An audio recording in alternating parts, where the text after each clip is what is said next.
তার সূর্য আসে, কিন্তু মেঘ কেটে যাওয়ার পরে যখন সূর্য আসে না, আমাদের মতো যারা সার্টিফিকেট দিয়ে ঘুরতেছি এদের শরীর শুধু পড়ে আর জলে, কোনো কাজে আসে না।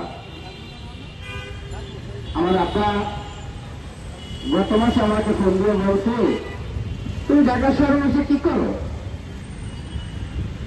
আমি বললাম, আবার যা করার তো করি, এখন তো কিছু করার নেই, বয়স এখন আর হয় না। ওই যে একটা গান আসছে, বয়সটা বেড়ে গেছে, বল শক্তি পড়ে গেছে, জীবনটা মরে গেছে সময়ের কাছে।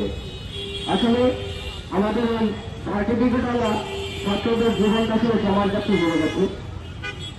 আমি বাংলাদেশের বর্তমান প্রধানমন্ত্রীর কাছে আবেদন তো করতেই আছি, আমরা যতদিন আমাদের আজকে এই ৫৩ দিনের কর্মদিবস ৫৪তম, তো এই প্রতিদিনের একদিনও কি সরকার আমাদের একটা অধিবেশনে কি তার চোখে আসে নাই?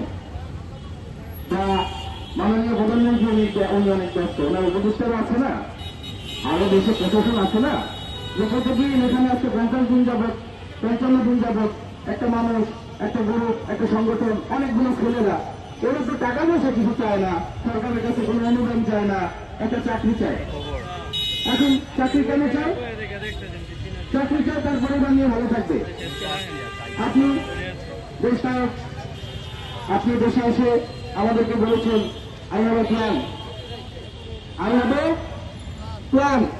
আমরা ওই প্ল্যানের অংশীদারি হতে চাই।